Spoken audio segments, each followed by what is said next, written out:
હું આપણો અભયસિંહ ઠાકોર, સરસ્વતી સ્કૂલ ડીસા। તો મિત્રો, કાલે આપણે સંખ્યા પદ્ધતિની અંદર ઇન્ટ્રોડક્શન જોયું હતું। એના પછી આપણે પ્રાકૃતિક સંખ્યા, પૂર્ણ સંખ્યા, પૂર્ણાંક સંખ્યા, સમય સંખ્યા વિશે માહિતી મેળવી અને કાલે આપણે એક્સરસાઇઝ એટલે કે સ્વાધ્યાય 1.1 સોલ્વ કર્યું હતું। તો એના પછી મિત્રો આપણે આજે એની અંદર થોડા આગળ જઈએ। એના આપણે થોડા ઇન્ટ્રોડક્શનની અંદર આપણે અસમય સંખ્યા જોઈશું। तो मित्रों, असमय संख्या विषे देखो तो असमय संख्या आखिर शू छे? असमय संख्याओं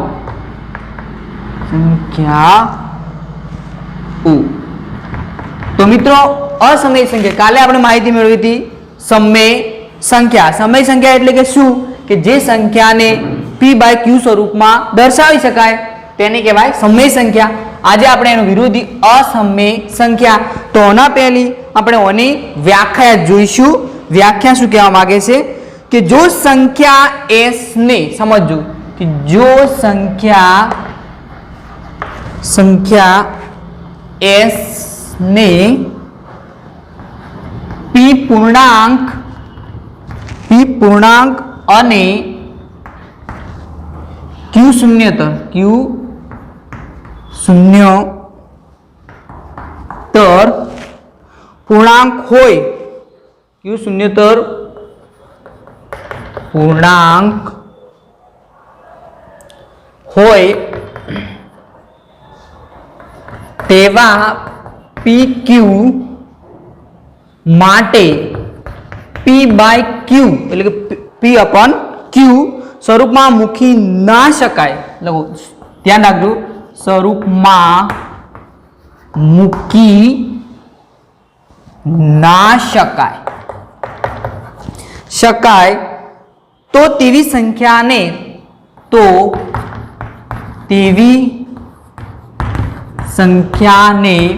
s ने शू कहेवाय?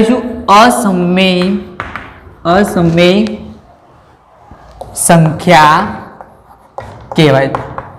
जो विद्यार्थी मित्रों बराबर समझो, अहींया काले आपणे जोयुं हतुं कि जो संख्या मतलब आर हतो एटले के समय संख्या हती, तो कि जो संख्या आर ने p पूर्णांक अने q शून्यतर पूर्णांक होय तेवा p अने q माटे p/q स्वरूप में मूकी शकाय।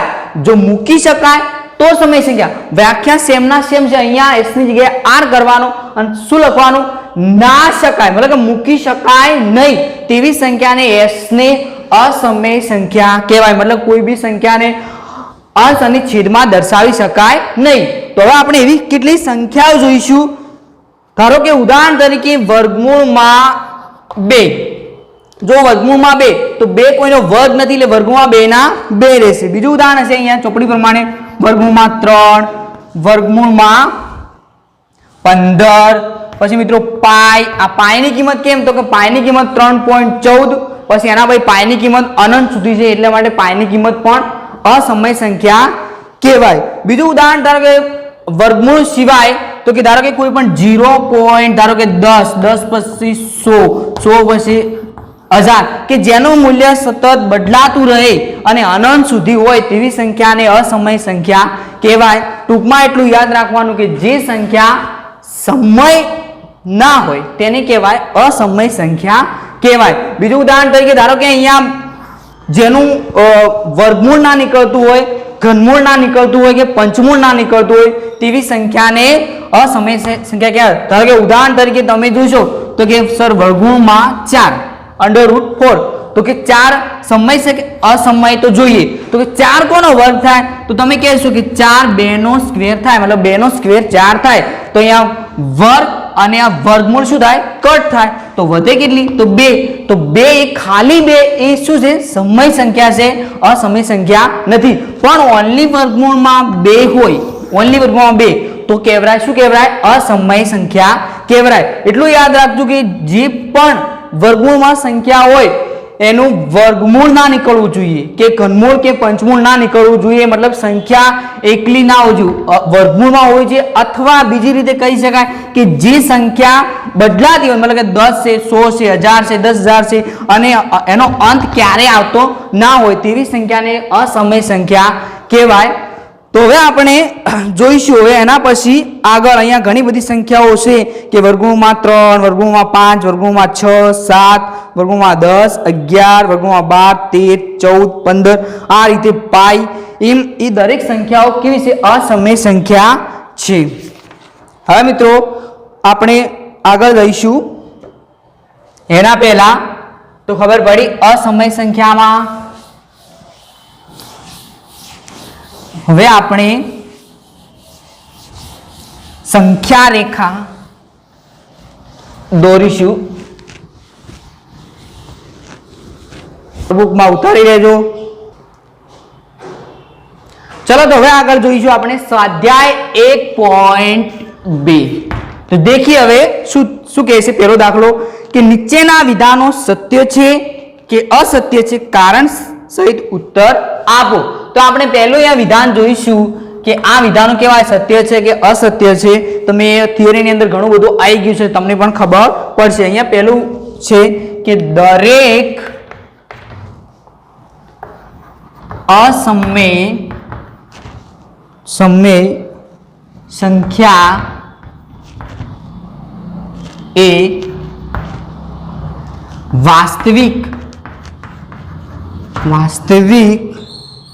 સંખ્યા છે. ચલો તો આ સત્ય છે કે અસત્ય જોઈએ. દરેક અસમય સંખ્યા એ વાસ્તવિક સંખ્યા છે. તો મિત્રો વાસ્તવિક સંખ્યાની અંદર બધી જ સંખ્યાનો સમાવેશ થાય. વાસ્તવિક સંખ્યાને આર કહીશું.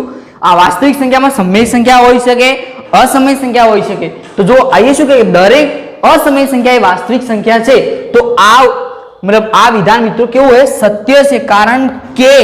કારણ કે વાસ્તવિક સંખ્યામાં દરેક અસમય આવી શકે અને સમય પણ આવી શકે. એટલા માટે આ વિધાન કેવું છે? સત્ય છે. નંબર 2 શું કે સંખ્યા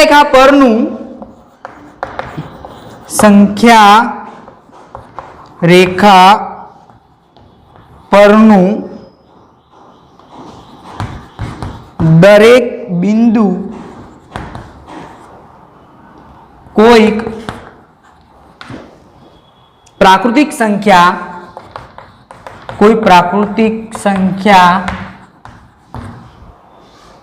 m માટે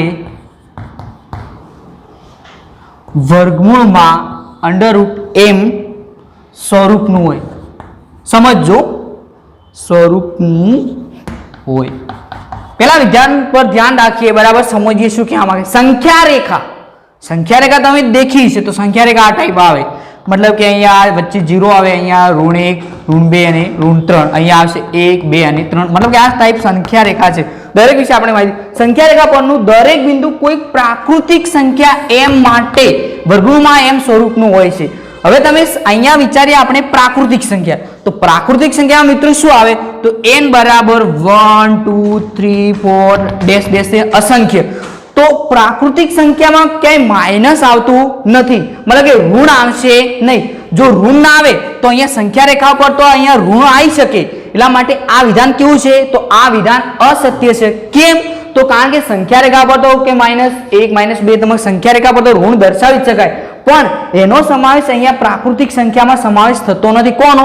ઋણનો સમાવેશ થતો નથી. એટલા માટે આ વિધાન કેવું છે? અસત્ય છે.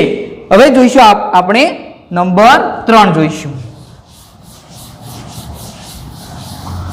બરાબર મિત્રો, દરેકનું ખબર ના પડે તો વિડીયો રિવીઝ કરીને પણ દેખજો, જેથી કરીને તમને ખ્યાલ આવે. 1 2 વાર 3 વાર દેખજો, ખબર ના પડે તમારા નોટબુકમાં ઉતારી અને એના ઉપર તમે ધ્યાન દોરજો. નંબર 3 શું કહે? દરેક વાસ્તવિક સંખ્યા શું કહેતું? દરેક વાસ્તવિક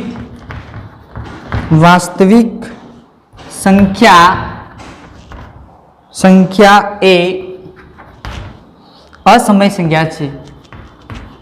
અસમય સંખ્યા છે. તો શું કહે? બરાબર આ લાઈન ઉપર ધ્યાન રાખીએ. આપણે દરેક વાસ્તવિક સંખ્યા મતલબ દરેક વાસ્તવિક છે. હવે વાસ્તવિક સંખ્યાની અંદર બે વસ્તુનો સમાવેશ થાય, સમય અને અસમય. સમજો બરાબર. તો અહીંયા વિધાનની અંદર શું કહે કે દરેક વાસ્તવિક સંખ્યા સમય સંખ્યા છે કે ફક્ત સમય જ સંખ્યા છે? ના, સમય પણ હોઈ શકે ને, એવું ને. અહીંયા લાઈનમાં શું કે દરેક વાસ્તવિક સંખ્યા અસમય સંખ્યા છે, મતલબ કે બધી અસમય સંખ્યા આવે એને અહીંયા સમય સંખ્યાનો ઉલ્લેખ કર્યો નથી. એટલા માટે વાસ્તવિક સંખ્યામાં બે સંખ્યાનો સમાવેશ થાય, સમય પણ થાય, અસમય થાય. એટલે મિત્રો અહીંયા વિધાનમાં ઓનલી અસમય કીધું હોય તો આ વિધાન કેવું છે? આ વિધાન હશે અસત્ય, કારણ કે વાસ્તવિક સંખ્યામાં બે પ્રકાર આવે, સમય અને અસમય. અહીંયા ઓનલી પૂછ્યું છે અસમય સંખ્યા. હવે દેખીએ અહીંયા, હવે આગળનો દાખલો. મિત્રો આ વિધાન છે જે સત્ય કે અસત્ય કારણ સહિત એ એક્ઝામમાં આવી શકે, 1 માર્ક્સમાં પૂછાઈ શકે, તો બરાબર એનો અભ્યાસ કરજો. હવે અહીંયા શું કહે છે? દાખલા નંબર આવ્યો 2. સમજો ખાલી, હું વાંચું, તમે ધ્યાન રાખજો. ચોપડી હોય તો તમારા ચોપડીનું ધ્યાન રાખજો. શું દરેક ઘન પૂર્ણાંકનું વર્ગમૂળ અસમય હોય છે? જો ના, તો એવી એક સંખ્યાનું ઉદાહરણ આપો જેનું વર્ગમૂળ સમય સંખ્યા હોય. મતલબ કે આ તો એકદમ ઈઝી છે. વર્ગમૂળમાં ધારો કે વર્ગમૂળમાં લઈએ આપણે 4, તો 4 કોનો વર્ગ, મતલબ કે 4 કોનો વર્ગ થાય? તો કે 2. તો મતલબ 2 શું થયું? સમય સંખ્યા થઈ. બીજું ઉદાહરણ લઈએ 9, તો 9 મતલબ કોનો વર્ગ? તો કે 3. એવી રીતના લઈએ 16, તો 16 કોનો? 4. મતલબ કે અહીંયા વર્ગ નીકળે છે, તો અહીંયા અને પૂછ્યું છે કેવી સંખ્યા લાવવાની છે? સમય સંખ્યા. તો મિત્રો અહીંયા તમે આ ઉદાહરણ આપી શકો. એના પછી 16 પછી આપવું હોય તો મતલબ કે અહીંયા 5, તો 5 નો વર્ગ શું થાય? તો કે 25. 25 કોનો વર્ગ છે? તો કે 5 નો. તમે આવી રીતના ઉદાહરણ આપી શકો. તમારે ખાલી કી સંખ્યા લાવવાની છે? સમય સંખ્યા લાવવાની છે. તો કે વર્ગમૂળમાં 4. હવે વર્ગમૂળમાં 4 ને તમે અસમય ના કહી શકો. કેમ? કારણ કે 4 નો વર્ગ નીકળે છે મિત્રો 2. ખબર પડી? તો તમે આ બીજા દાખલાની અંદર આ 3 ઉદાહરણ કે 4 ઉદાહરણ તમે લખી શકો. હવે આગળ જોઈશું.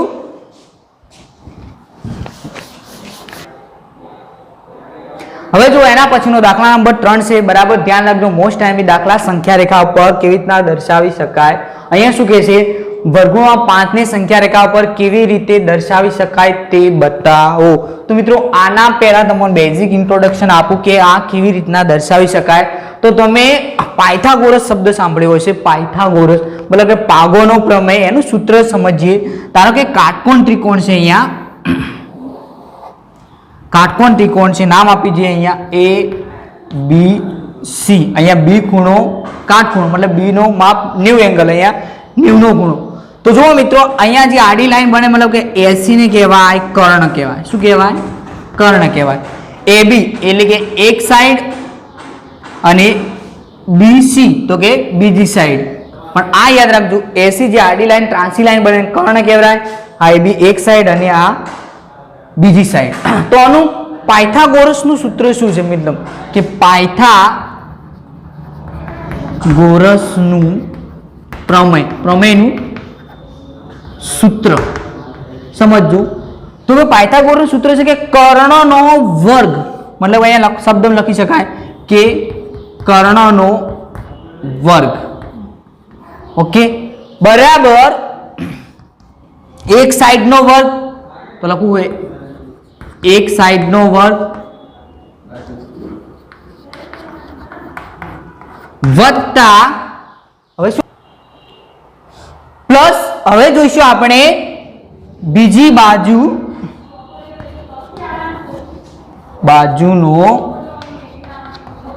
વર્ગ. ખબર પડે મિત્રો? કર્ણનો વર્ગ બરાબર એક બાજુનો વર્ગ વત્તા બીજી બાજુનો વર્ગ. હવે આપણે અહીંયા આપણે મૂકીએ સૂત્ર. કર્ણ એટલે કર્ણની શું બને સૂત્ર? AC. તો અહીંયા AC નો વર્ગ થઈ ગયું બરાબર એક બાજુ મતલબ કઈ? AB. તો શું થાય અહીંયા? AB નો વર્ગ વત્તાના વત્તા બીજી બાજુ તો શું થાય? BC. તો અહીંયા થાય BC નો વર્ગ. મિત્રો કોઈ બી પાયથાગોરસનું સૂત્ર તમારે મૂકવું હોય તો યાદ રાખજો કર્ણનો વર્ગ. હવે કર્ણનું નામ એવું નહીં કે ABC આપેલું હોય, અહીંયા PQR આપેલું હોય, XYZ આપેલું હોય, MNQ આપેલું હોય, મતલબ કોઈ બી આપેલું હોય, પણ તમારે ધ્યાનમાં ના રાખવાનું. તમારે ઓનલી કર્ણનો વર્ગ બરાબર એક બાજુનો વર્ગ બીજી બાજુનો વર્ગ. અહીંયા જે માપ હોય ત્યાં એનો વર્ગ કરી નાખવાનો, અહીંયા જે શબ્દો હોય એનો વર્ગ વત્તા નીચે જે શબ્દો હોય એનો કરી નાખવાનો. તો હવે જોઈએ આ ખબર પડશે ઓની અંદર આ છે તમારા પાયથાગોરસનું સૂત્ર, જે કર્ણનો વર્ગ બરાબર એક બાજુનો વર્ગ વત્તા બીજી બાજુનો વર્ગ. હવે જોઈશું આપણે સંખ્યા રેખા પર વર્ગોમાં 5 કેવી રીતના દર્શાવી શકાય. તો મિત્રો ધ્યાન રાખજો, અહીંયા પાગોના પ્રમેય પ્રમાણે આપણે ચાલીશું.